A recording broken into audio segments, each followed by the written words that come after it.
Dice la Perashá, se pararon debajo del monte. Se pararon debajo del monte.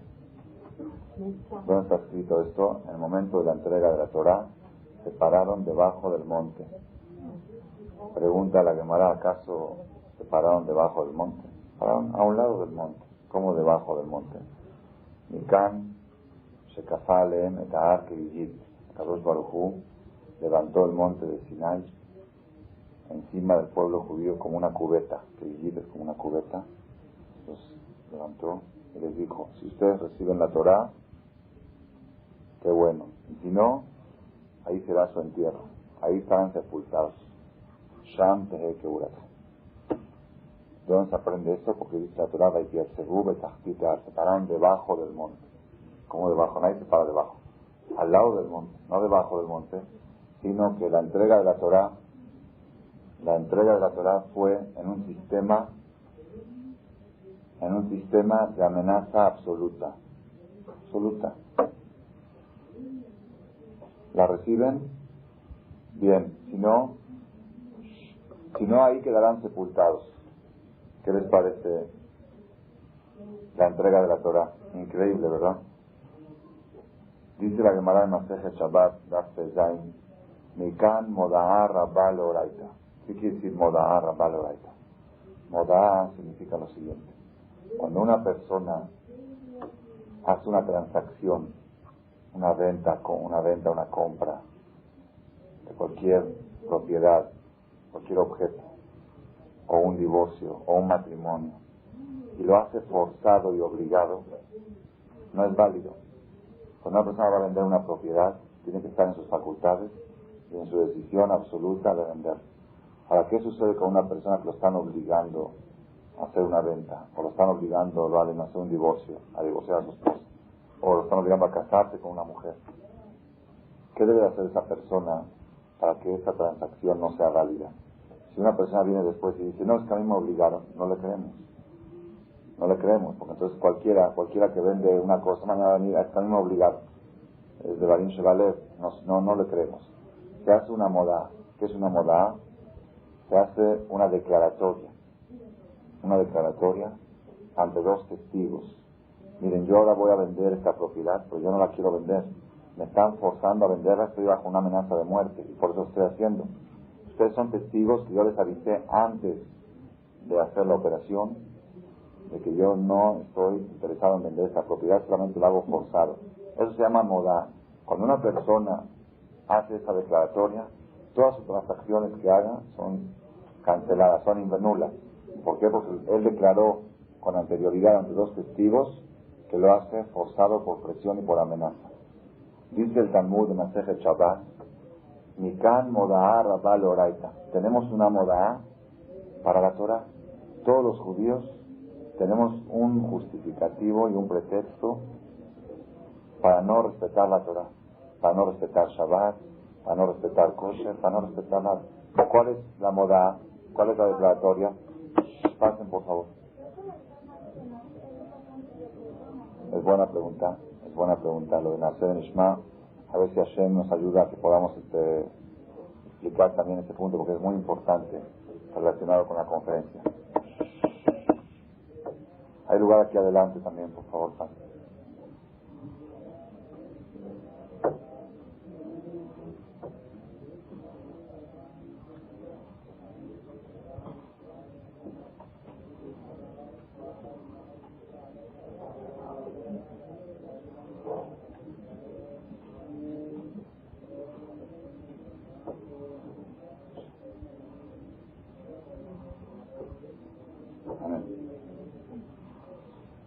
Eso se llama modá. Modá se llama una declaratoria que la persona con antelación cancela nulifica todas las transacciones que va a hacer porque lo está haciendo bajo amenaza. Tenemos una modá para la Torah. Una declaratoria. ¿Cuál es? La Torah misma atestigua que los judíos recibieron la Torah bajo amenaza de ser sepultados. Shante Keburathem. Entonces cualquier judío puede decir, yo recibí la Torah, pero a mí me amenazaron. No me quedaba de otra. Por ese motivo, Yo ahorita si quiero cancelar ese recibimiento y decir que prefiero vivir como un goy, nada me compromete y nada me obliga. Así dice el Talmud de Masejet Shabbat, Daf Tezan. ¿Qué les parece la idea? Está padre. Ya no tenemos compromiso, ni modo. Hay gente que dice, ni modo, nacimos judíos. No es ni modo. Tenemos derecho a cancelar toda la Torah porque la recibimos forzados. Dice la Gemara en Masejet Shabbat, Hadur Kiblua Bimea Hashverosh. Es cierto que la Torah fue recibida de manera forzosa y los judíos tenían un pretexto, un justificativo para no respetar la Torah. Eso fue durante 800, 900 años, desde la entrega de la Torah hasta la historia de Ahasverosh. Pero a partir de Ahasverosh, de la historia de Purim, volvieron a recibir la Torah sin ninguna presión, sin ninguna amenaza.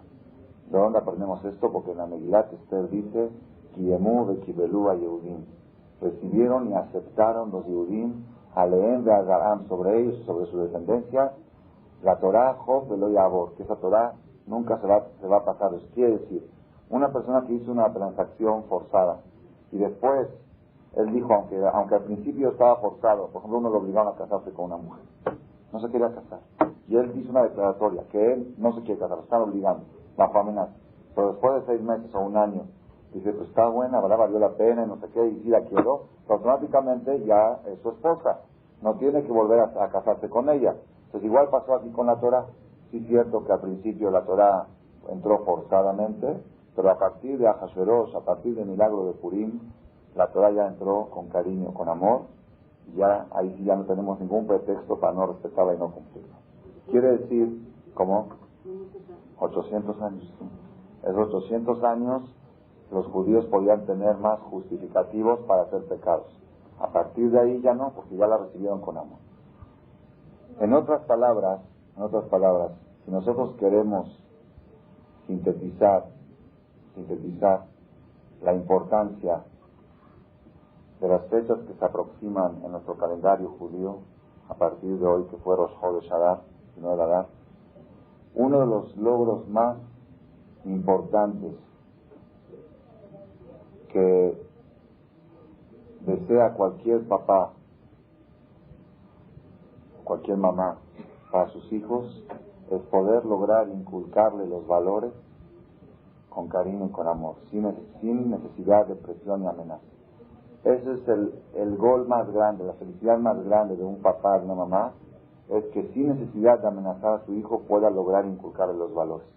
Que nada más le explicas un poco, le dices, le nace y lo hace. Eso es la felicidad más grande. Y cuando hay que acudir a las amenazas, a los castigos, para educar, aunque hay veces es necesidad de hacerlo, pero un papá se siente mal, se siente fracasado, se siente frustrado. Lástima que no puedo, que me veo forzado y obligado a utilizar las amenazas para educar. ¿Ok? Entonces, si uno de los éxitos más grandes del ser humano en la vida es poder inculcar las cosas con amor, la oportunidad, la ocasión para lograrlo es en las fechas de Purim. Este mes, el mes de Adar, con la festividad de Purim, una de las fuerzas más grandes que tiene es darle a la persona la sabiduría, la inteligencia y la intuición para poder inculcar las cosas en su familia, en su hogar, en su marido, en sus hijos, por medio del amor y no por medio de presión. Esa es la fuerza que tiene, por lo tanto yo creo que es una fiesta muy importante, la fiesta de Haga Purim. Está escrito en la Gemara, en Masejet Ta'anit, Mishenichnas Adar Mardim Besimcha. Desde que entra el mes de Adar, se aumenta la alegría. La alegría es la mercancía más preciosa que existe sobre la tierra. Es la mercancía que todo el oro del mundo no la puede comprar. La mercancía que todos los seres humanos andan tras ella y la gran mayoría de los seres humanos no la encuentran. Es la mercancía que más demanda tiene y menos oferta. La persona La persona dice, yo quiero obtener simja, voy a Gigante, no venden simja. Voy a Superama, tampoco. A Club Aurera, tampoco. A Homas, Kmart. Ok, me voy a Miami, a los centros comerciales de Houston, Miami. Quizá ahí sí venden. Por favor, quiero comprar simja. Doy cheque, pago de contado, pago de adelantado. No tenemos esta mercancía. ¿Cómo se llama?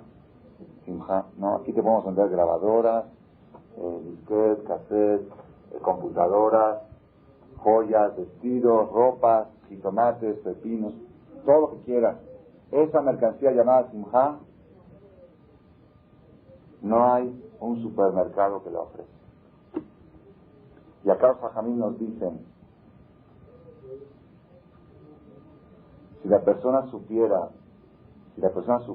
la potencia y la fuerza y la importancia de la simja, de la alegría en la prosperidad del ser humano sobre la tierra, en el éxito, en todos los niveles, social, económico, matrimonial, político, educacional, en todo, comunitario, en todos los niveles, si la persona supiera la función, el factor que es el estado de ánimo en el éxito de la persona en todos los niveles, no lo dejaría perder por cualquier tontería, por cualquier motivo. Muchas personas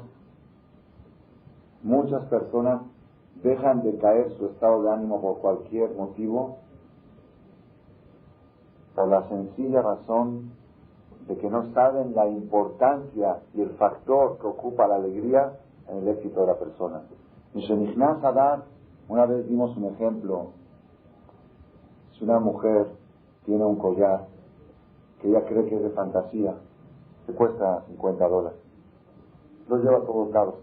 De repente lo encuentra un joyero a esta mujer y le dice, ese collar que tienes puesto vale $50,000. ¿Qué es lo primero que hace? Se lo quita. ¿Por qué no te lo quites? No te lo quites. No pasa nada, nada más te dije que vale $50,000. Es que yo no sabía que valía tanto, ahora lo voy a cuidar más. Muchas veces la persona desprotege las cosas porque no sabe la importancia de ellas. Y cuando se entera de que tan importantes son, se cuida mucho de no perderlas en cualquier circunstancia. La persona tiene que saber, uno de los secretos más grandes de la vida es el siguiente. Todo lo que puedas perder en el mundo, lo último, lo que más tienes que conservar, que es la vida y la salud, no. Porque vida con angustia y depresión es peor que muerte. Hay gente que dice lo principal es la vida y la salud. Yo he comprobado que no es cierto. He visto gente viva y sana que se quiere morir. Y he visto gente moribunda que están gozando de la vida. Entonces, ¿qué es lo que la persona debe? Lo más precioso, más que la vida y más que la salud, es el estado de ánimo. Una persona con un estado de ánimo alto puede superar cualquier situación o puede disfrutar de cualquier situación. Una persona con estado de ánimo bajo, todo lo que suceda y toda la vida y toda la salud no le sirven de nada. Esta mercancía tan preciosa que se llama simja es el instrumento más poderoso. Por eso digo, el hecho de saber la importancia que es la simja en el éxito de la persona, eso es suficiente para que uno se cuide de no perderla por cualquier razón. Una persona que sucedió algo trágico, Barminan trágico, un lunes no llegó la muchacha, por ejemplo, ¿sí? Una tragedia. ¿Por qué tragedia? Porque dejó el lavadero lleno de trastes, esperando ya el lunes llegaban, luego aleno no, que diga, perdí mi muchacha, mi estado de ánimo no la voy a perder. Una persona que pierde lo que sea, cualquier situación, cualquier objeto que pierda la persona, es menos precioso que su estado de ánimo. Es menos valioso que su estado de ánimo. Entonces no vale la pena perder algo más valioso a cambio de algo de menos valor. Una persona, ya están oyendo, una persona no puede vender algo que vale 100,000 por 1,000. ¿Ok? Entonces, si es tan importante la alegría, pongan atención, Rabotay. Yo he mencionado en una conferencia, quizá los que están aquí ya lo han oído, pero vale la pena repetirlo, aunque haya uno que no lo oyó, vale la pena repetirlo. A mí me ha conmocionado mucho La primera vez que me enteré de este dato que les voy a transmitir, me conmocionó mucho y me dejó una huella muy fuerte en mi corazón, y cada vez que me siento un poco decaído, un poco a veces presiones o problemas, recuerdo este mensaje y de inmediato salgo adelante. Y no pasan 10 segundos y si recuerdo el mensaje, si no lo recuerdo, se puede seguir deteriorando. Estaba yo investigando hace un año aproximadamente sobre un tema de kashrut de la leche. Había unos problemas con las vacas que le hacían cierta operación para que den más leche. Le hacían una operación, le perforaban algo en el estómago para quitarle ciertas cosas para que puedan producir más leche. Y esa perforación que le hacen en el estómago le hace tarefa a la vaca. Porque una vaca que tiene un hoyo en el pulmón o en el estómago o en cualquier miembro vital, cualquier órgano vital, lo hace tarefa. Cuando hacen shejitar una vaca, revisan si tiene algún clavo en el corazón o en el pulmón, lo inflan en el pulmón, a ver si no pierde aire por algún lado, ya es taref. Y una vaca taref, la leche es taref. Entonces, ¿qué sucede? Si nosotros sabemos con seguridad que a una vaca le hicieron esa operación, entonces la leche que da esa vaca, aunque esté viva y todo, es taref la leche. Es como comer carne taref, comer leche taref y carne taref, es lo mismo. Entonces, cuando surgió este problema en Estados Unidos, lo descubrió un rabino que empezó a estudiar veterinario. Un rabino empezó a ver en libros que se acostumbraba a hacer este tipo de operación. Empezó a investigar. Los rabinos declararon, hasta que no se aclare bien el asunto, prohibido tomar leche. En Estados Unidos prohibido tomar. Las productoras de Jalab Israel en Estados Unidos en 3 días perdieron $5 millones. Todos, devolución de mercancía, no hay quesos, leches, mantequillas, eso creo. Fue algo impresionante, hasta que lograron quitar de los rastros, de los ranchos, quitar todas las vacas que tenían ese problema, y luego volvieron a producir leche sin mezcla de leche taref con leche kasher. Luego el problema llegó a Eretz Israel, se hizo más grave. Yo recuerdo, recibí una revista, la tengo aquí arriba, salían anuncios. El que quiere comprar leche sin ningún problema de kashrut, en la esquina de Mea Shearim con Malje Israel hay unas cajas de leche y una persona que... Digo, estamos volviendo a los tiempos antiguos. Está tan institucionalizado en Israel el kashrut para que empiecen a vender al estilo México, que venden una vez por semana, así era, una vez por semana o 2 veces por semana. Digo, no puede ser. En Israel, ¿por qué? Por el problema. Y salían anuncios así de grandes. Nuba avisó, nuestra vaca no tiene ningún problema. Y traía una carta de un jajam. El otro salía carta de otro jajam, no, sí tiene problema, nada más que ese jajam dice que sí se puede, pero sí está el problema. Se hizo un relajo durante 1 o 2 meses, hasta que todos los productores de leche de Israel decidieron quitar las vacas que tienen problemáticas para que sea la leche kasher 100%. Aquí en México también existía el problema, investigamos, un 3% de las vacas tienen este problema. Es un problema si es la tele shishim, si no es shishim. Estaba el problema, entonces yo desde ahí dejé de tomar leche, empecé a investigar el tema para ver qué solución se puede dar, y mis hijos tampoco tomaban leche, y eran problemas, son niños, no tomaban leche, hasta que se me ocurrió la idea de comprar una vaca y ponerla aquí arriba, hay un lugar en un cuarto, y darle de comer y sacar leche y darle a los niños. Entonces empecé a investigar y dio la casualidad o la causalidad que uno de mis alumnos de las conferencias es veterinario de profesión, trabajó en un kibutz 2 años, es doctor, tiene mucho conocimiento. Entonces yo le pregunté, le empecé a preguntar cuál es el mantenimiento que se le da a una vaca. Me dijo, no, ¿para qué va a comprar una cabra? Mejor compra una cabra o una esta. Me empezó a dar otros consejos, un borrego más chiquito, más grande, que cuánta leche me puede dar por día. Y se le puede dar tantos litros. Digo, ¿qué va a hacer con tanto? Entonces ahí le entré al tema, hasta que Baruch Hashem, hoy día ya se resolvió el problema en algunos ranchos. Hay un tipo de leche Jalab Israel que se vende, que es 100%, que no tiene problema. Todas las demás sí tienen ese problema. Los que quieren apoyarse y seguir tomando, tienen en qué apoyarse. No quiero ahorita entrar en temas de kashrut, no es el tema de la conferencia, ¿ok? A lo que quiero llegar es lo siguiente.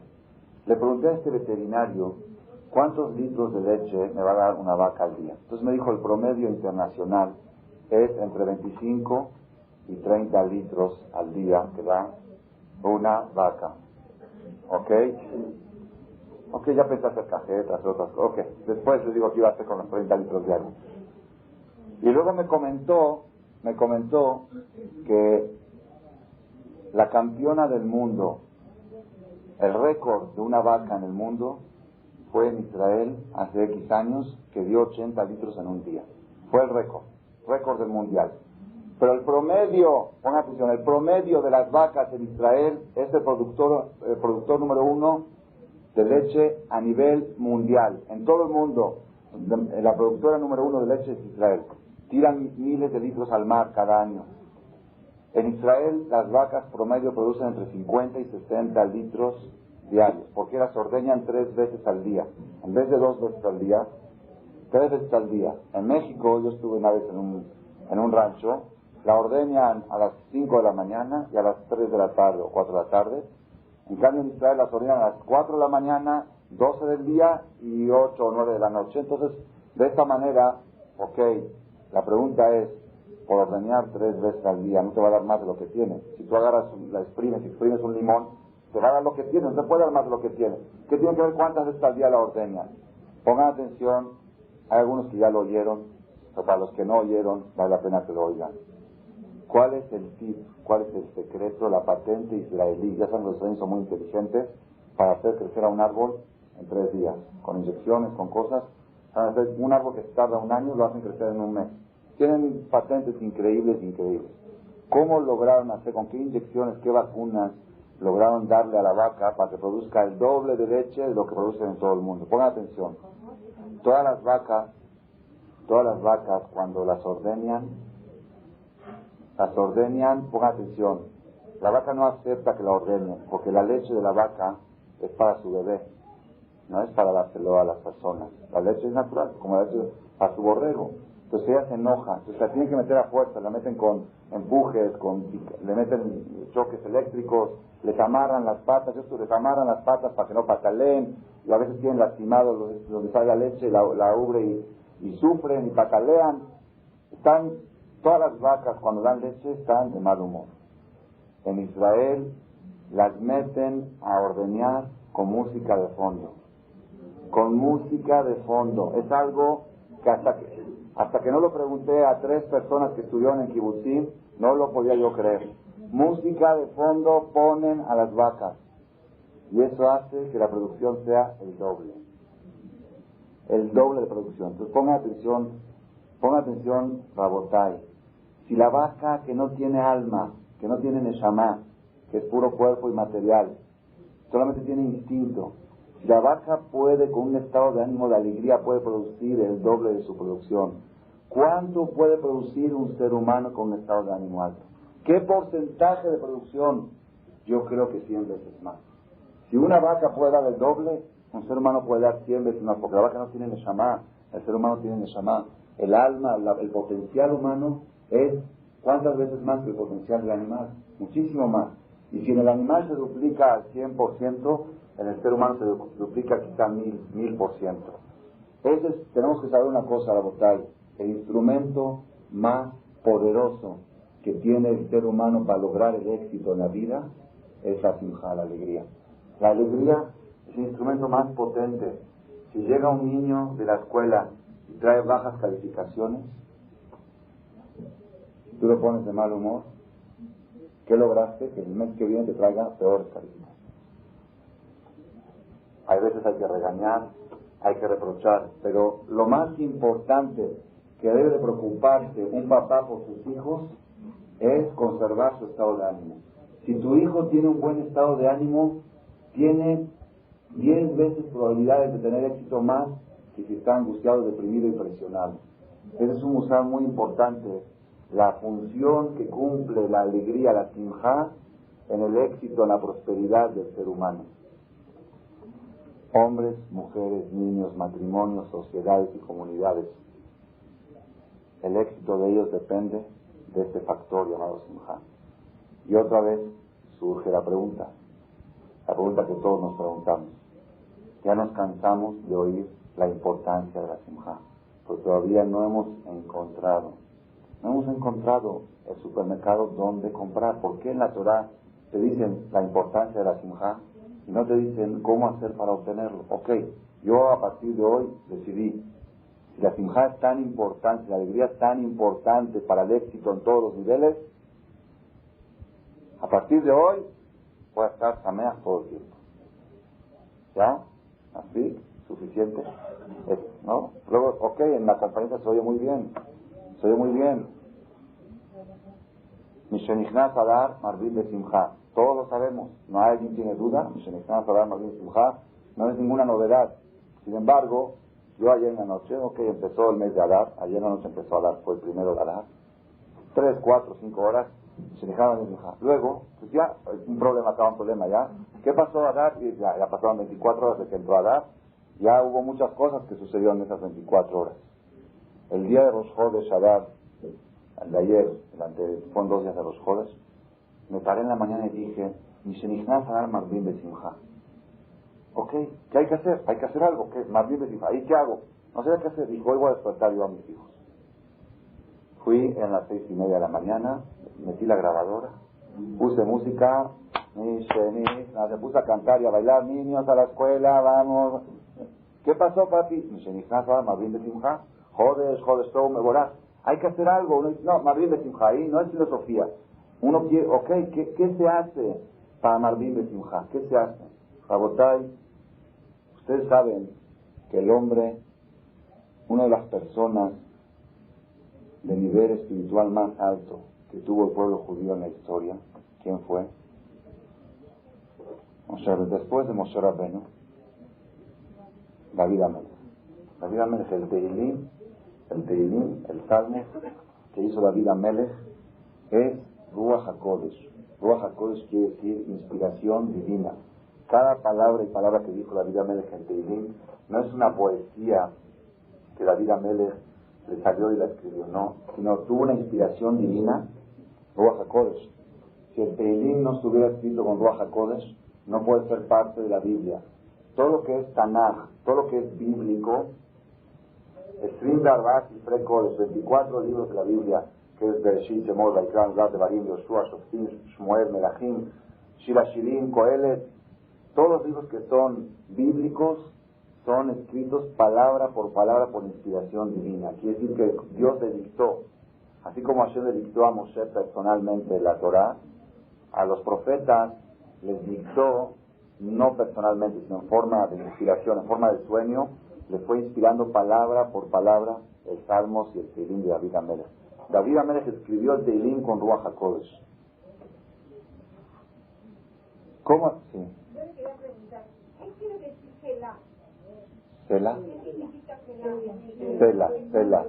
Selah, la palabra Selah con G al final. Ok, muy buena pregunta. Muy buena, no, con G al final. Selah, con G al final. Sí, esa palabra aparece mucho en el Tehilim y hay mucha profundidad en la interpretación de esa palabra.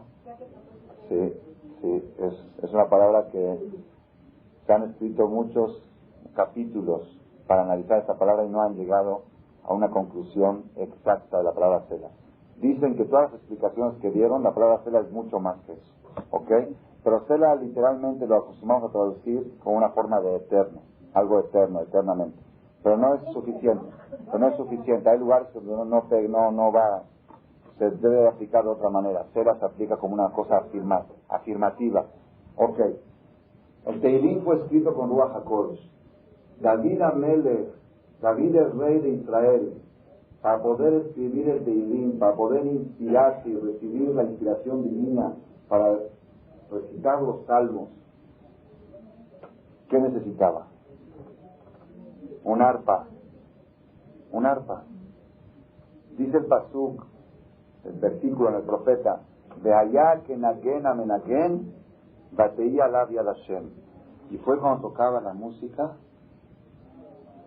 venía de repente Dios a su mente y le dictaba el Tehilim. David Amelech, con toda su categoría, con toda su pureza, con toda su dignidad, con toda su pureza de corazón,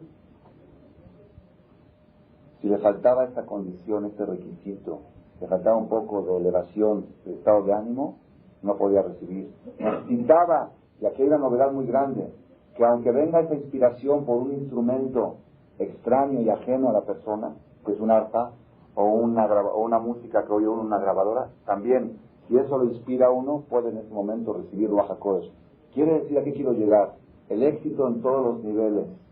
Éxito económico, éxito matrimonial, éxito educacional, éxito social y éxito espiritual dependen de este instrumento tan potente llamado Simha.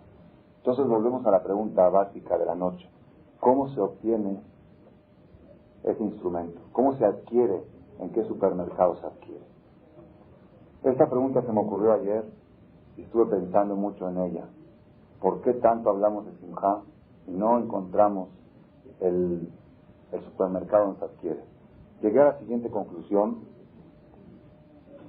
Espero que ustedes compartan conmigo esta idea. Si no, el que quiere diferir puede decir su opinión también. Yo creo lo siguiente, pongan atención.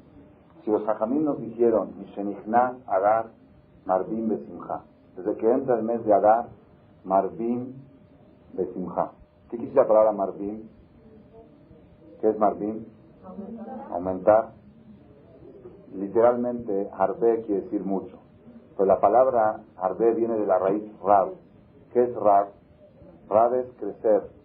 Rab es crecer, grande. Rab es grande. ¿Por qué un rabino se llama Rab? Porque es grande. Rab quiere decir grande. Entonces Harbe es mucho, es crecimiento. Dice Mishenichnas Adar, desde que entra el mes de Adar, Marbim, crecen Besimha, no, por medio de la alegría. Besimha, con Simha. La Simha es el instrumento para Marbim. La meta es crecer. ¿Y cómo se logra crecer? Por medio de la Simha. Si los Jajamim nos dijeron Mishenichnas Adar Marbim Besimha y no nos dijeron cuál es la receta, forzosamente tenemos que decir lo siguiente: que las festividades y los acontecimientos y las celebraciones y las costumbres que se llevan a cabo en el mes de Adar son una receta para obtener, para adquirir esa mercancía tan preciosa llamada Simha. Esa es la conclusión que llegó ayer, que si los Jajamim nos dicen en el mes de Adar se aumenta la alegría, eso en otras palabras quiere decir todas las mitzvot que están en el mes de Adar, todas las costumbres judías, todo lo que se acostumbra a hacer en el pueblo judío, en el marco de la Torah, en el marco de la religión, en el mes de Adar, son recetas para que la persona pueda adquirir este instrumento tan importante llamado Simha. Por eso, si esta conclusión es correcta, tenemos que tener mucho cuidado de no distraernos y no dejar pasar la oportunidad. Hay veces la persona llega, hay personas que están pensando en Pesaj. Ahorita hay que pensar en Pesaj. Pesaj hay que pensar después de Purim. Ahorita hay que pensar en cómo adquirir esa mercancía tan llamada Simha. ¿Y cómo se adquiere? Por medio de las mitzvot. Hay muchas mitzvot. Tenemos Perashat Zahor, el próximo Shabbat, de este Shabbat en 8, Perashat Zahor, que se lee en el Bet HaKnesset, que se saca un Sefer Torah especial. Zahor Tasherasal Lecha Amalek, que es obligación de la Torah una vez al año. Tenemos las mitzvot de Purim. En Purim hay 4 mitzvot.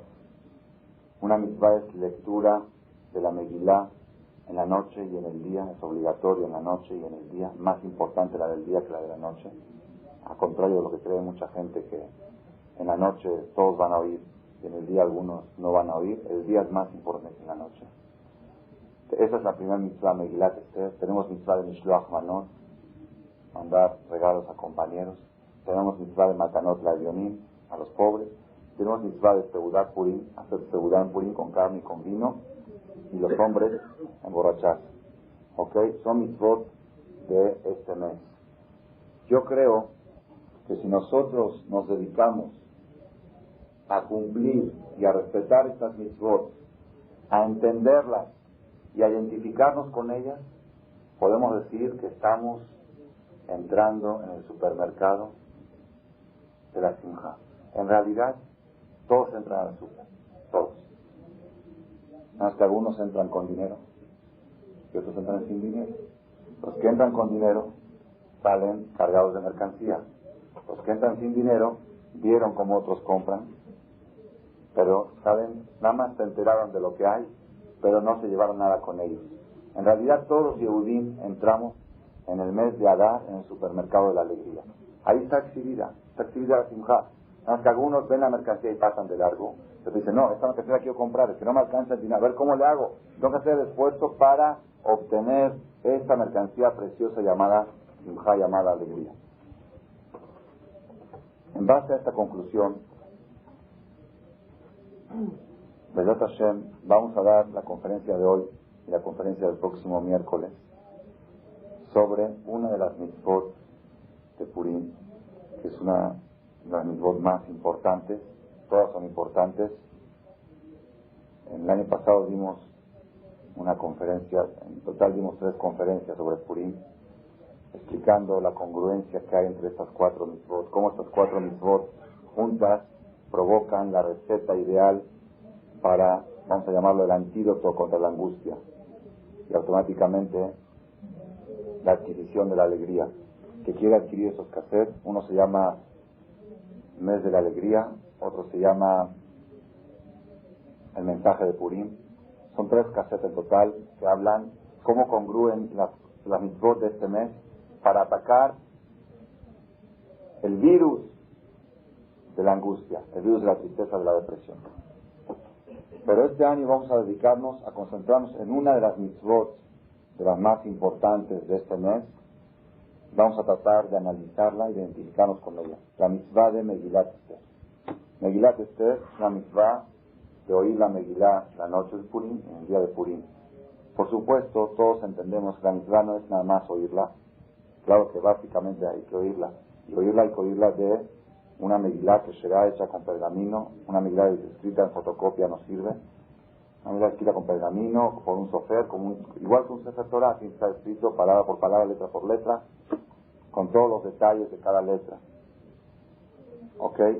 Pero para poder sacar el beneficio máximo de Megilat Esther, necesitamos estudiar la Megilá, profundizar en ella y sacar los mensajes que están escondidos. Hay mensajes muy preciosos escondidos dentro de la Megilat Esther, que a través de esos mensajes podemos aplicarlos, adoptarlos a nuestra vida y entender cómo este mes de Adar nos ayuda a lograr esta mercancía tan preciosa que se llama simjá y alegría. Megilat Esther, por eso pusimos ahí unos libros, porque vamos a ir interpretando capítulo por capítulo y tratar de sacar mensajes que nos puedan servir para nuestra vida. Nada más, antes de empezar, la Gemara dice, ¿qué es Megilat Esther? ¿Qué es Megilat Esther? Si yo le pregunto a cualquiera de ustedes qué es Megilat Esther, yo le voy a decir lo que yo sabía hasta hace unos años. Megilat Esther es que la historia de Purim. La historia de Purim. Megilat Esther está muy lejos de ser la historia de Purim, porque si vamos a escribir la historia de Purim, un libro de historia, yo creo que está escrito con muy poca elocuencia la Megilat Esther. Un libro de historia no se escribe como está escrito la Megilat Esther. Y además, el que lee los Midrashim, en la historia sucedieron muchísimas cosas dentro de la Megilat Esther que no están escritas en la Megilat. ¿Qué dice usted? Quería decir que es la Megilat. ¿Quién escribió la Megilat Esther? Muy buena pregunta. ¿Quién lo escribió? Fíjense en la Megilat Esther en el capítulo 9, al final del capítulo 9, dice, Batichtov Esther a Malká, o Mordejai a Yehudí, escribió Esther la reina y Mordejai a Yehudí, es el texto de la Megilat Esther. Esther a Malká y Mordejai a Yehudí escribieron la Megilat Esther. Aparentemente es un cuento, un relato, una historia. Pero cuando ustedes oigan Bezrat Hashem en la conferencia de hoy, la semana que entra, todos los detalles que sucedieron en la historia de la Megilat Esther, van a ver que la Megilat Esther no es historia, porque si fuera un cuento, lo hubieran escrito mucho más romántico, mucho más atractivo, mucho más comediante. El que lo lee literalmente la Megilat Esther como que es hasta un poco monótono, aburrido. Megilat Esther, la conclusión en el Talmud, en Masejet Megilá, dice la Gemara, Megilat Esther de Ruach HaKodesh Neemra. Megilat Esther fue escrita con Ruach HaKodesh, porque si Megilat Esther no hubiera sido escrita con Ruach HaKodesh, hubiera sido escrita como un relato, no puede pertenecer a los libros bíblicos. Si la Megilat Esther fuera un cuento, hay libros de cuentos, tenemos en natural libros de Masiot, verídicos todos, pero eso ya no es bíblico, ya no. Si falta una letra en uno de esos libros, no pasa nada. Si falta una palabra, no pasa nada. Pero la Megilá Esther, si le falta una letra, la Megilá no sirve. Entonces quiere decir que es bíblico, tiene que estar escrita en pergamino, y con Sefer Torah, y con Kedushá, y con todas las leyes de la Biblia. Entonces, dice la Gemara en Masejet Megilá, Megillat Esther de Ruach HaKodesh Membra. A veces fue escrita con inspiración divina. Quiere decir que Dios le dictó palabra por palabra a Esther y a Mordejai qué deben de escribir en la Megillat Esther y qué no deben de escribir. Después están los Midrashim, donde viene la parte de la historia. Pero en Megillat Esther, cada palabra es sagrada, cada palabra tiene su mensaje. Por eso es muy importante que tratemos, yo no creo que alcancen 2 conferencias para estudiar la Megillat Esther, pero B'ezrat Hashem, si cada año avanzamos un poquito más en entender, en analizar, en profundizar en esta Megilá que tiene tanto, una de las cosas más curiosas que hay en la Megillat Esther, yo tengo registrado arriba 50 preguntas sobre la Megillat Esther. Una de las preguntas más curiosas que hay es el único libro bíblico que no aparece el nombre de Dios. No aparece el nombre de Hashem. Y todos los Rishonim hablan de este tema. Dicen, ¿cómo es posible un libro que fue escrito con inspiración divina que no aparezca el nombre de Dios? El nombre de Hashem. Muy buena pregunta, ¿por qué? A ver, explicaciones. Va a ser parte de los comentarios que vamos a dar de Hashem en el transcurso de las pláticas de esta semana y la próxima. ¿Por qué la Megillat Esther no aparece el nombre de Hashem? Una de las respuestas, pero es parte de la respuesta, la palabra Esther, ¿qué quiere decir? Esther quiere decir misterio. La palabra misterio viene de Esther, para que sepan, misterio, la raíz de la palabra misterio viene de Esther. Tan quiero que sepan que el nombre Esther es un nombre goy, no es un nombre judío, es un nombre parsi, así traen los libros, nombre de Pará. Hasta esos tiempos, así como tenemos en árabe, Yemile y estos nombres que no son tampoco nombres hebreos, pero no es pecado, es un nombre parsi. En hebreo, Esther es Hadassah, así trae el Talmud, Hadassah, Mirta. Hadass es un mirto, Hadassah es el femenino de Hadass. ¿Ok? Entonces Esther y misterio vienen de un griego, tienen algo que ver, ¿ok? Esther quiere decir misterio, oculto, algo nistar, ¿ok? Entonces es una de las explicaciones por qué el nombre de Dios no aparece en la Megilá, justamente porque gran parte del mensaje de la Megilá de Purim es el misterio, lo oculto, ¿ok? Entonces vamos a empezar, Rabotay, en la plática de hoy. Les voy a hacer un síntesis de la historia de Megillat Esther, capítulo por capítulo, y la próxima semana, B'ezrat Hashem, vamos a avanzar versículo por versículo. Es decir, ahora vamos a ir capítulo por capítulo, en breve, para que tengamos una idea, porque si no, no se puede entender los versículos. Luego, cuando oigan toda la historia completa, y oigan cada versículo, van a ver cómo cada versículo tiene parte en la historia completa de la Megillat Esther. Capítulo 1, ¿de qué habla el capítulo 1? Antes que empecemos el capítulo 1, ¿cuántos años transcurrieron desde el principio de la Megillat Esther hasta el final? Desde el capítulo 1 al capítulo 10. ¿Cuántos años ocurrieron? 13 años. 13 años ocurrieron desde que empezó la historia de Purim hasta que concluyó. Muchos creen, como se lee nada más en media hora, que pasó en media hora. No pasó en media hora. La historia de Purim tardó 13 años en transcurrir, ¿ok? Por eso se llama Esther. Esther quiere decir que no se veían las relaciones entre una cosa y otra. Las cosas sucedían en forma dilatada y no se veía, estaba escondido, el milagro no estaba revelado en forma clara. No es como la del Kiryat Yamsuf, que se vio partir el mar. No, se veían cosas naturales, políticas que iban sucediendo, que aparentemente no tenían ninguna relación una con la otra. Nada más que después de 13 años, si tú haces un eslabón, formas una cadena y dices, esto es todo una Megilá, es una historia que está completa, ¿ok? Entonces, ¿qué cuenta el primer capítulo? Cuenta el famoso, ¿qué? El famoso banquete que hizo el rey Ahasverosh el tercer año de su reinado. La historia de Purim, ¿qué sucedió antes? ¿Hanukkah o Purim? Muchos creen que Hanukkah. ¿Okay? La cronología, en el calendario, Hanukkah está antes que Purim. Viene primero Kislev, por eso muchos se equivocan y dicen, viene Hanukkah, después viene Purim. Pero en la historia, en la cronología de la historia, primero sucedió el suceso de Purim, luego de... ¿Cuándo sucedió el suceso de Purim? ¿De qué año? Es el 13 de la... Muy bien. El suceso de Purim sucedió entre el primer Bet HaMikdash y el segundo Bet HaMikdash. ¿Ok? Nosotros tuvimos, es decir, el primer Bet HaMikdash lo construyó el rey Salomón 400 años después de haber salido de Egipto. En el año 2448 de la creación del mundo salimos de Egipto. 400 años después, el rey Shlomo construyó el Bet HaMikdash. Este Bet HaMikdash duró ¿cuánto? 410 años. Se destruyó el Bet HaMikdash. ¿Quién lo destruyó el primer Bet HaMikdash? Nebuchadnezzar Melech Babel, el rey de Babilonia. Era en el tiempo del imperio caldeo, que gobernaban en todo el mundo. Y llevó a todos los judíos ¿a dónde? A Babel, Galut Babel.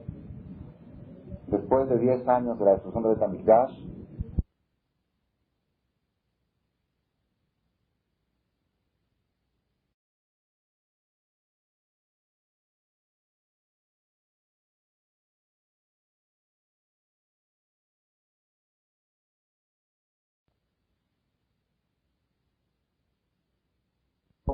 llegó a ser rey, y él se casó con la hija del rey que él asesinó, que era Vashti. Vashti era hija de uno de los reyes, no recuerdo si Dariavesh o Belshazzar, que él mató a su papá y se casó con su hija. ¿Por qué? Porque para poder ser rey tiene que ser o descendiente de reyes o casado con una descendiente de reinas. ¿Ok? Entonces a Hashverosh, la historia de Purim sucedió al final de Galut Babel, pocos años antes de la reconstrucción del segundo Bet HaMikdash por medio de Ezra Asofer, que construyó el segundo Bet HaMikdash, que duró 420 años y se destruyó hace aproximadamente 2000 años. ¿Ok? Entonces, entre un Bet HaMikdash y otro sucedió el milagro, la historia de Purim. Al final de Galut Babel sucedió el milagro de Purim. Para que sepan, es importante para lo que vamos a hablar la próxima semana, el segundo Bet HaMikdash ya se había empezado a reconstruir antes de la historia de Purim.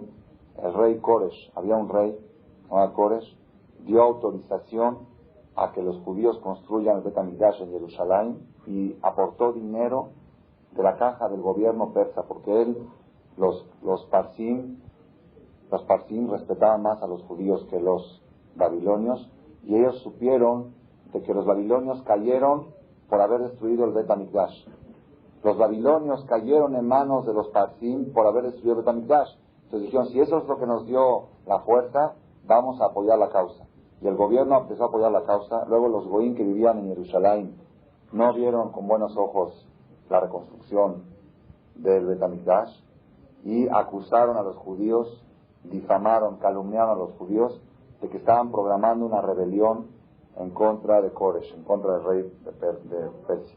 Entonces allí fue cuando el rey canceló la reconstrucción, ya habían empezado a construir, canceló la reconstrucción del Bet HaMikdash, luego volvieron a empezar, la volvieron a interrumpir, y la última vez que se interrumpió fue por medio de Vashti.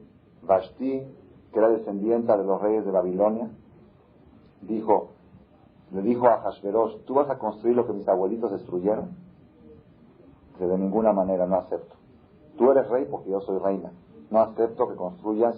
Ahora vamos a ver quién manejaba ahí la situación, la mujer o el hombre. No acepto. Entonces ella dio la orden de parar la construcción del Bet HaMikdash. Entonces en ese momento estaba detenida la reconstrucción del Bet HaMikdash. ¿Ok? Y ahí sucedió la historia de Purim. Ahashverosh hizo una fiesta, una gran fiesta, gran festival de Ahashverosh, de 180 días en todos los 127 estados. 127 Estados Unidos, ¿cuántos estados tienen? Aproximadamente 50. 127 estados. Era uno de los imperios más poderosos que hubo en la historia, el imperio persa. Gobernaba Hashverosh 127 estados. Hizo una fiesta, una pachanga de 180 días. ¿Saben cuántos son 180 días? 6 meses seguidos, días festivos. Puente, aquí hay puente el lunes, se va el fin de semana. Puente de 6 meses. ¿Se pueden imaginar? 180 el carnaval por las calles, luces, globos, comidas, 180 días de fiestas. Y después de los 180 días, en la capital, en el DF, ¿cuál es la capital? Shushan Abirá, en Shushan, el DF, hizo una fiesta de una semana de 7 días, ¿okay? Para los habitantes que habitaban en Shushan Abirá. Hombres, mujeres y niños, en donde en el Palacio Real, imagínense en Los Pinos, por ejemplo, invitan y, por curiosidad, en Shushan Abirá, en la capital, en el DF, la mayoría de habitantes eran judíos. Shushan Abirá, la mayoría eran judíos. ¿Cómo es posible que los judíos, que el DF vivían mayoría judíos? Es una buena pregunta, Tenemos que saber que Shushan nunca fue la capital de Persia. Shushan era una ciudad, un pueblito. No un pueblito, hagan en cuenta Chihuahua o un pueblito así. O no sé, uno de los pueblitos más insignificantes que habían en todo el imperio persa. ¿Cómo de repente se transformó en DF? ¿Cómo se transformó en DF? ¿Cómo? Porque había judíos. Bueno, la realidad fue otra. Ahasverosh, esto lo vamos a decir la semana que entra, porque si no, no vamos a alcanzar a decir globalmente lo que es la Megilá de Purim, ¿ok? La semana que entra vamos a explicar, cuando vayamos paso por paso, por qué Shushan Abirá, por qué Shushan era la capital. Es muy importante esto en uno de los mensajes de la Megilá de Purim. Entonces, el rey Ahasverosh hizo una fiesta, invitó a todos, la comida era kosher, ¿sí? Había comida kosher para judíos y no kosher para goyim. Había vino kosher para judíos y vino no kosher para... ¿Ok?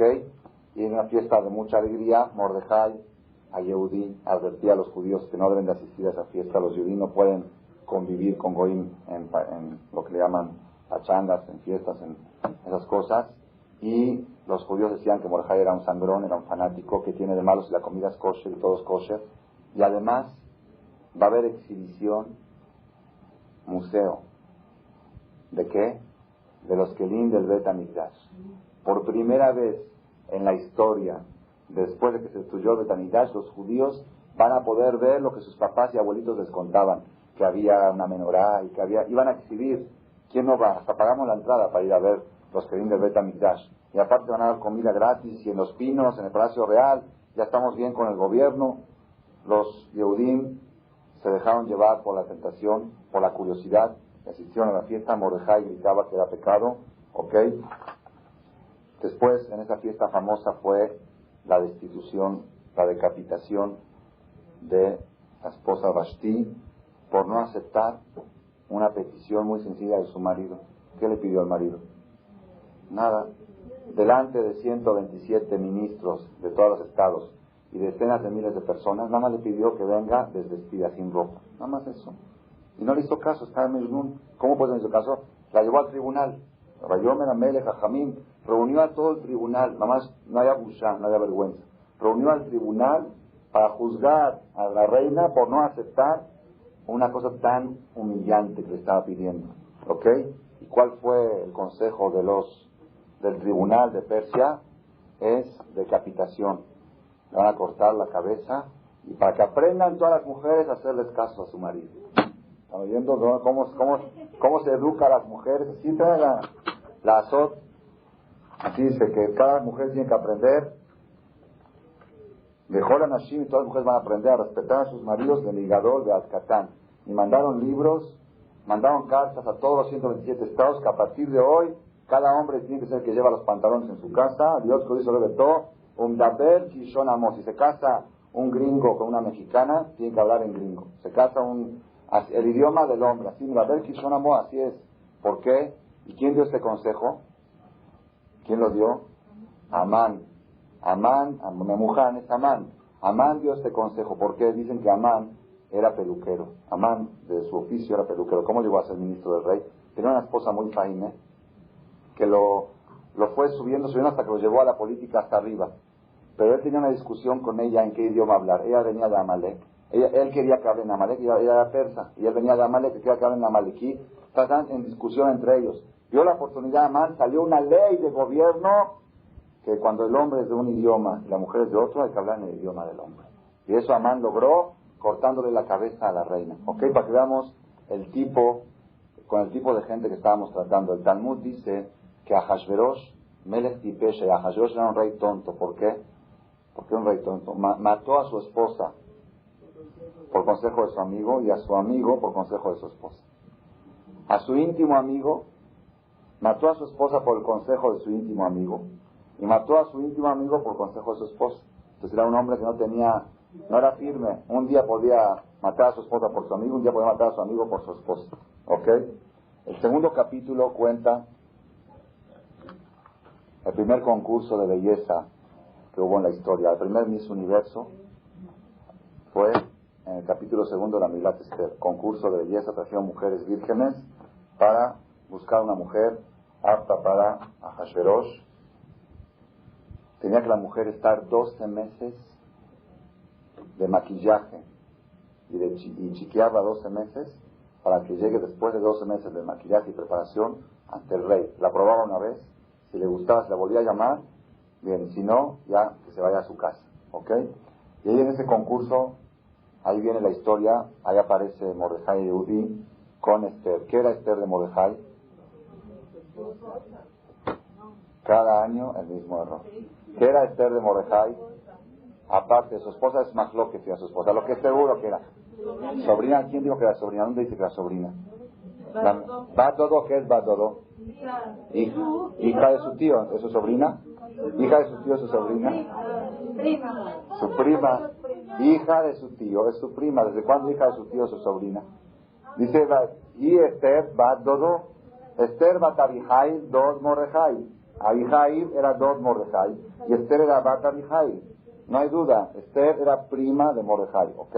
Esther era hija de Abihail y Abihail era tío de Mordejai, ¿ok? Entonces Esther, que era de Mordejai, prima hermana.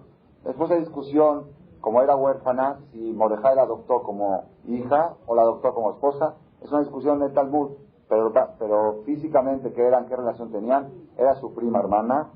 Entonces, ¿qué hizo Mordejai? La escondió a Esther. Todos los papás decían, vete al concurso, a ver si sales Miss Universo, a ver si sales tú.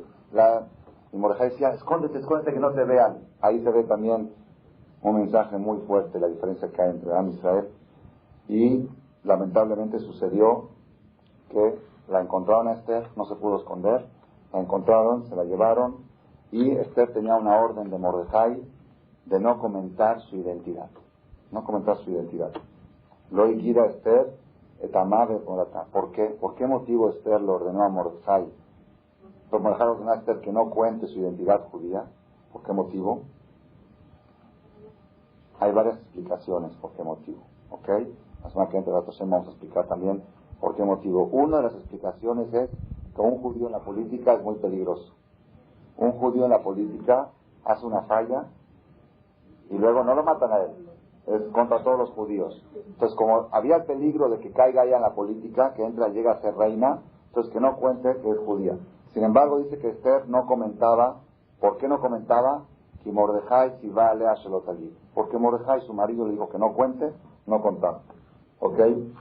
Luego cuenta que el rey se enamoró de ella. Eso ya fue en el año 7 del reinado de Ahashverosh. La fiesta fue en el año 3. Ya pasaron 4 años de aquel banquete famoso de Shoshana Dira. ¿Ok?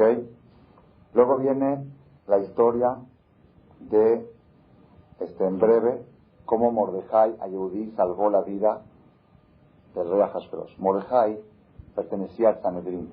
¿Sanedrín? ¿Qué es Sanedrín? Sanedrín es el tribunal mayor. Sanedrín, la palabra Senado viene de Sanedrín. Senado es la raíz de la palabra Sanedrín. Sanedrín es el Senado mayor que había en el Bet HaMikdash, 71 jueces eran. Y ese Sanedrín tenía fuerza de juzgar ciertos tipos de juicios que cuando no hay Sanedrín no se pueden juzgar. Por ejemplo, la pena de muerte, otros tipos de cosas, se juzgaban solamente cuando hay Sanedrín. Una de las condiciones para ser Sanedrín es conocer 70 idiomas. 70 idiomas. Todos los idiomas que hay en el mundo tiene que saber cada uno de los Sanedrín, y si no, no puede ser Sanedrín. ¿Por qué motivo? ¿Por qué motivo? Porque un Sanedrín no puede oír un testimonio con traductor. Un testimonio con traductor no es válido. La Torah dice al Pishenai Medim, tienen que oír y entender lo que dicen los testigos. Entonces, si el Sanedrín no saben idioma, y llega a un caso de uno que habla en otro idioma, y viene dos testigos y dice, nosotros vimos esto y esto, y no entiende, tiene que poner un traductor. Testimonio por medio de traductor no es válido. Entonces el Sanedrín tiene que conocer todos los idiomas del mundo, es condición para ser Sanedrín. Entonces Mordejai Yehudí estaba sentado en el portón del rey. ¿Por qué está sentado en el portón del rey? Porque Esther, la reina, le dijo a Hashverosh, le dijo, fíjate que todos los reyes siempre han tenido consejeros judíos. Siempre han tenido consejeros judíos en la historia. ¿Cómo es que tú no tienes un consejero judío? Dijo, bueno, ayúdame a buscar uno. Así le dijo el rey, hasta está en el Midrash. Entonces dijo, que te voy a ayudar a buscar. Entonces le puso a Mordejai, que esté Beshar Amelech, en el portón del rey, era consejero del rey. O sea, había dos guardias del rey, Shomerei Asaf, Bigtam Bateresh, que ellos hablaban otro idioma, no hablaban Parsi, hablaban otro idioma entre ellos. También Parsi, también otro idioma. Entonces empezaron a comentar entre ellos una conspiración para asesinar a Hashverosh. Y ellos pensaron que nadie entiende el idioma, un idioma rarísimo, que un idioma lejano, que nadie, eran los únicos en todo el Shoshana Birá que sabían ese idioma. Pero Mordejai, como era de Sanedrín, sabía el idioma y oyó que estaban intentando matar al rey, le comentó a Esther. Esther fue y le dijo a Hashverosh mandó a llamar, cuando vinieron estos a traerle el vino, iban a poner veneno en el vino, dijo, primero lo prueban ustedes. Lo toman ustedes, no tengo sed, estoy en ayunas. Lo prueban ustedes, lo probaron y se murieron los dos guardias y se salvó la vida del rey. Se registró en el libro de los recuerdos que Mordejai a Yehudí le salvó la vida al rey Ahasuerus, y este suceso fue muy importante en la salvación del pueblo judío. Como dijo el rey Salomón, nunca te prives de hacer un favor a alguien porque no sabes si algún día vas a llegar a necesitar de él. Shelach Ahmechal Penei Hamayim, Ki beroba yamim, Tinzano, manda tu pan sobre las aguas, manda tu pan, echa tu pan al río, porque con el correr de roba yamim, con muchos días, Tinzaenu. ¿Por qué dice roba yamim? Es que a veces la persona es muy impaciente y quiere recibir de corte de yamim, en pocos días quiere recibir el pan que mandó uno. A veces pasan muchos días, pueden pasar años, pueden pasar decenas de años que tú vuelvas a recibir el favor de lo que tú has hecho. Ese fue el segundo capítulo de la Megilat Esther. En el tercer capítulo viene el crecimiento de Amán. Cuando Amán fue subiendo y llegó hasta la cúspide del éxito, llegó a ser segundo del rey Ahasuerus, y el rey dio una orden que todas las personas se tienen que aposternar a Amán cada vez que pasa. Todo el mundo se aposternaba, el único que no se aposternaba, ¿quién era? Mordejai. ¿Por qué Mordejai no se aposternaba? ¿Por qué? Porque es prohibido. No es cierto. Se puede aposternar a una persona por respeto, se puede aposternar. Lo que sucede es que Amán, es muy importante saber esto, si por respeto tienes que hacerle así a alguien, no hay ningún problema, no es pecado. Pero Amán se colgaba en la cruz y él decía, no, a mí no se aposternan, era un cura, aposternense a la cruz, a la boda zara. Ahí sí, cada vez que pasaba Amán, Mordejai hacía así, al revés, para que no vaya a sospechar que se está aposternando. Una boda zara, una boda zara. Digo una cruz para que entendamos, ¿no? Se ponía una boda zara y él decía, no, a mí no se aposternan, aposternense al cabo de la boda zara. Entonces Mordejai sí dijo, hay que dejarse matar y no aposternarse a la boda zara. Entonces Mordejai no se aposternaba y Amán se llenó de furia porque Mordejai y Yehudí, millones de personas se hincaban a Amán, millones de personas. Una sola persona no se aposternaba. Amán se enfureció, dijo, apostérnate. ¿Qué hacía Mordejai cuando decía apostérnate? Le enseñaba la suela del zapato. ¿Sí la saben esa? Ok. Amán y Mordejai fueron soldados del ejército persa. Estaban en el desierto como soldados y se quedaron sin agua. Mordejai tenía agua y Amán no tenía agua, se estaba muriendo de sed.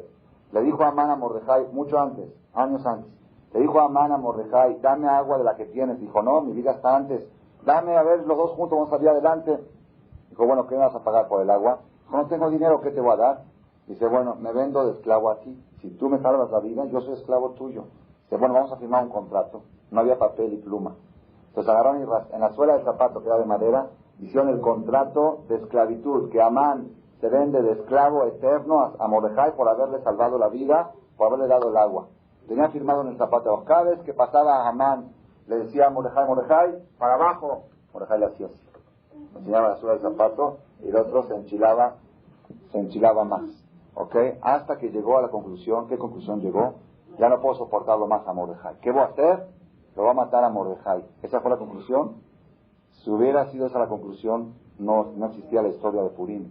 Decidió Amán destruir a todo un pueblo, hombres, mujeres y niños inocentes, porque un judío no será posterno. ¿Hasta dónde puede llegar la vanidad y el orgullo de la persona que puede estar dispuesto a borrar del mapa a un pueblo, a niños, a viejitos, a ancianos? Porque un Mordejai, ¿tienes un problema con Mordejai? Arréglatelas con él. No me voy a calmar hasta que mate a todos los judíos, hombres, mujeres y niños. Y llegó con Ahasverosh y empezó, trae el Meam Loed, el que tiene tiempo que lo lea, 101 argumentos le dijo a Amán a Ahasverosh para que acepte autorizar la destrucción del pueblo judío. 101 argumentos. Uno de los argumentos, les voy a decir así en breve, uno de los argumentos, porque cada uno es impresionante. Uno de los argumentos que les dijo, dice, si se cae una mosca en un vaso de vino a un judío, tira la mosca y toma. Algunos judíos exprimen a la mosca para que quite el vino que tomó. Si tiran a la mosca, de tan codos que son, tira la mosca y se toma el vino. Pero si usted, rey, tocó el vaso de vino por fuera, tiran el vino al excusado y lavan el vaso 3 veces. Así es el din. Si un goy toca el vino, hay que tirarlo. El vino no se puede ni siquiera regalar. Tirarlo a la basura y aparte que enjuagar bien el vaso. Quiere decir que si el rey lo toca por fuera es peor que una mosca por dentro. Entonces a este pueblo usted quiere dejar. Y así le fue diciendo cosas. El Talmud dice, no hubo un hombre que supo decir la Shon Hará del pueblo de Israel como Amán Arashá. Las cosas que iba diciendo, es un pueblo que se pasan toda la vida con Shehi Pei. Shehi Pei, ¿qué es Shehi Pei? Shabbat Hayom Pesach Hayom. Toda la vida le dices, vengan a trabajar, hoy es Shabbat, vengan a trabajar, ahora es Pesach. Ahora esto. Siempre tienen pretextos para hacer pachangas, para festejar y para no trabajar. Yo he dicho una vez que por eso no me gusta tener secretarias paisanas. ¿Por qué? Tengo un tour, tengo un pidión, tengo un bar mitzvah, tengo un... Y si yo le digo, hay que trabajar, dice, ¿qué, jajam, no voy a ir al tour? No, jajam, ¿cómo le va a decir que no vaya al tour? Tiene que ir al tour, es mitzvah. Así acusó a Amán al pueblo de Israel y logró la autorización de exterminio. La autorización de exterminio de todo un pueblo. Ese fue el capítulo 3 de la Megilat Esther. La semana que entra vamos a seguir desde el capítulo 4 al capítulo 10 y luego vamos a analizar los primeros versículos para ir aprendiendo los mensajes de la Megilat Esther.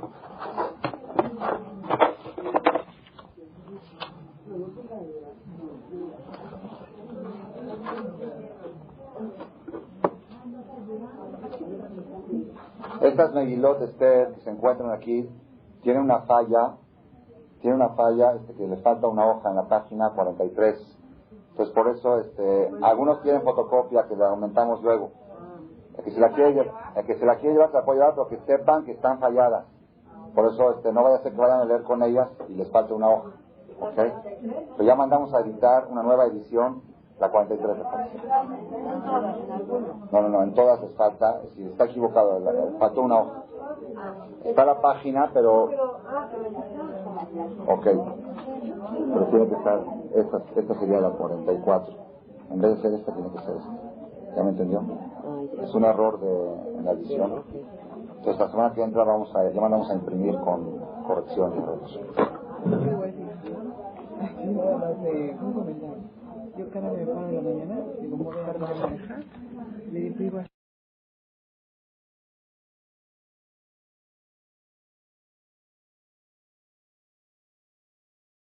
Gracias por su atención a este shiur del Rav Malech. Les recordamos que pueden visitar la nueva página de shemtov.org en el internet www.shemtov.org. Actualmente la página cuenta con varias secciones: noticias sobre las actividades de Shem Tov a nivel mundial, escuchar o bajar las últimas conferencias del Rav Malech, escuchar o bajar la halajá del día, imprimir o estudiar desde su computadora la perashá de las semanas, estudio diario de Gemara, Daf Yomi en español, sincronizar su iPod con podcast, un manual para crear su propio CD de las conferencias que existen en la red, adquirir libros con entregas internacionales con la metodología del Rav Malek de español, fonética y hebreo simultáneamente, así como ubicar las ciudades en donde se reparten CDs a nivel mundial. Es que la misbot y muchas gracias.